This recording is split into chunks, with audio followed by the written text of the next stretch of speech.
it's the Farmista.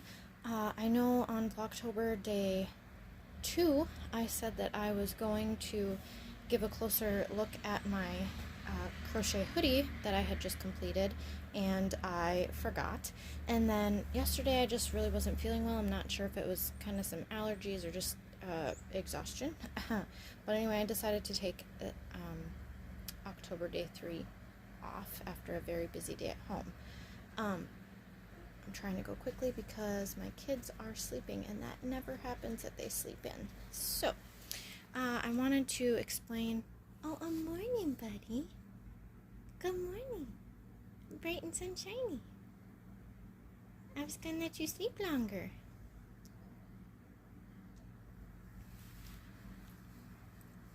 Good morning. He's smiling. Okay, so in the center, this is the very center, I made this with a 4.5 millimeter hook that I actually got from Dollar Tree. It's my favorite hook because they're nice and short for my small hands. So here's the center, and this is a, if you count the center, 13 round granny square, which ends right here. I single crocheted the sides together on the inside. You can see it does leave a little bit of a ridge, but honestly no more than any store-bought sweater that I've had. So once I stitched the sides up and I left for my arms 1, 2, 3, 4, 4 shells open on each square for my arms.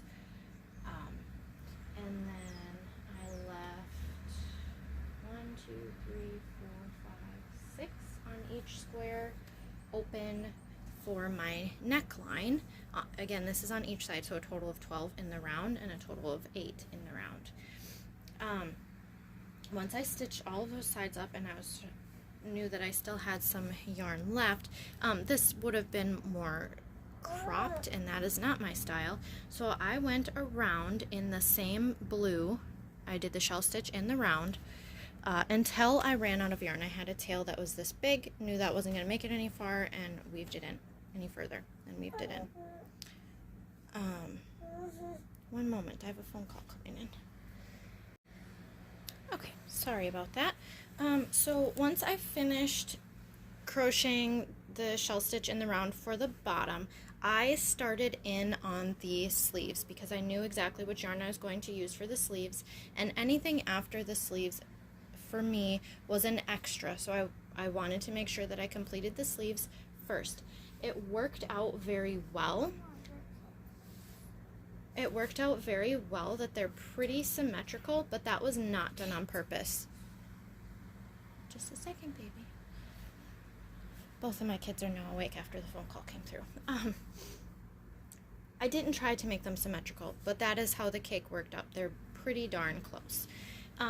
So these were done in the round, but this is double crochet, and I crocheted in the space, not in the stitch, which makes it very stretchy. So although the arms look really, really tiny, they actually have a lot of stretch to them. I mean, crochet has a lot of stretch anyway, but I just wanted to add the extra stretchiness, and I think that this looked nicer. I tried a couple times, and I just thought that this was the best for me, my style. You can see there is a little bit of a seam, you know, where I would chain when I was in the round. It ended up on both arms. I attempted to do this, but it worked out well, that it is on the inside of my arm, like a seam on any sweatshirt would be. For the ribbed cuff, I did half double crochet around the post of the previous stitch to make the rib. Obviously it is not ribbed on the inside, but even this, like if I were to fold up my cuff, I think that looks pretty cool, and I would not be unsatisfied with that at all. I really like that. but I am not much of a folder of my cuffs. I prefer them to be long around my wrist. Then for the bottom ribbed cuff, I did double crochet around the post, and I just cast it onto all of the stitches that were already on here, and it did tighten it up a little bit, draw it in. It certainly didn't make it any less stretchy. And then you can see again there is a bit of a ridge where I had been chaining. Just breaks up the pattern a little bit, but that's on the inside seam.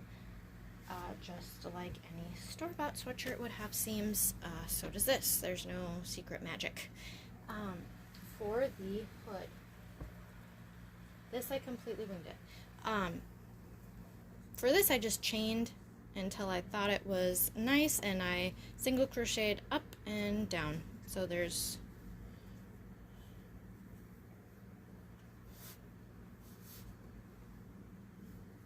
so that I single crocheted once, and then I single crocheted back down on the opposite side of the chain to give it this little, and then I tied a knot because most hoodie strings do have a knot, and they're kind of curly and fun. I like that.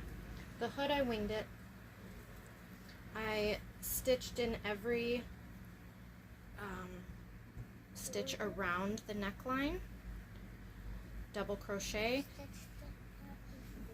And again, I did it the same stitch where it's in the space. Oops, sorry. It's in the space, and I did not chain in between any of these stitches. This is only in the stitch space rather than going directly on top, because I liked the way that it looks more like a ladder. Anyway, I wish that I could explain exactly what I did for all of this shaping to get it shaped exactly like a hood. But basically, once I got it up to about turtleneck height, I started increasing only in the back. And then at one point, I want to say right about here, I started decreasing in the front so that it wouldn't be super, super huge. But it's, you know, it's hood shaped, and it fits nicely. And then once I had finished it and tried it on a couple times, I did just whip stitch this together. I wasn't worried about that seam, and you really can't even tell on the top anyway where that is. So there's that. Oh, and then for how I put the drawstring in, this is double crochet. We know that that leaves big spaces, and so I just weaved this in with a very large yarn needle through, in and out, sorry, I keep going off the camera, in and out of every stitch around.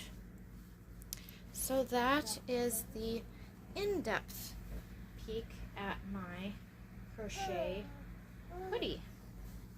Thanks so much for watching, and we'll see if there's anything else today, but I think we have a lot on our plate, a couple errands to run. So, and I gotta get my kids breakfast now that they're both bright and shiny awake. So thanks so much for watching, and we'll see you again tomorrow. One more quick note about this is I have machine washed and dried it twice. So I flip it inside out to decrease the risk of pilling, because pilling happens generally from friction. So I flipped it inside out and machine wash warm on no special cycle, because our apartment machines aren't anything spectacular. And then I have either tumble dried on low, or if it's in a really big load and I know it's not gonna dry all that well, then I've just put it on the regular setting, and it has come out fine both times. There has been just a tiny bit of fuzzing up on the wrist cuffs, but these are obviously in a very high friction area where they're getting moved around and pushed up and pulled down all the time. I do wear this quite a bit. I have two sweatshirts. One of them is this one. So on days that it's been chilly enough, this gets worn. It's either this one or my college hoodie. So yeah, I just wanted to make note that it is indeed machine washable and dryable. I don't really have a lot of time for washing things that are finicky and need to be done separate. one more thing I just remembered that I forgot to mention before is when I did start the hood, so that would kind of crisscross a little bit like store-bought hoodies do, I started in the front post and I overlapped, I believe, 3 stitches. And then when I came back around, I did in the back post 3 stitches. So that is how I got it to kind of crisscross in the front like a hoodie generally does. Alright, thanks so much. That's all for now.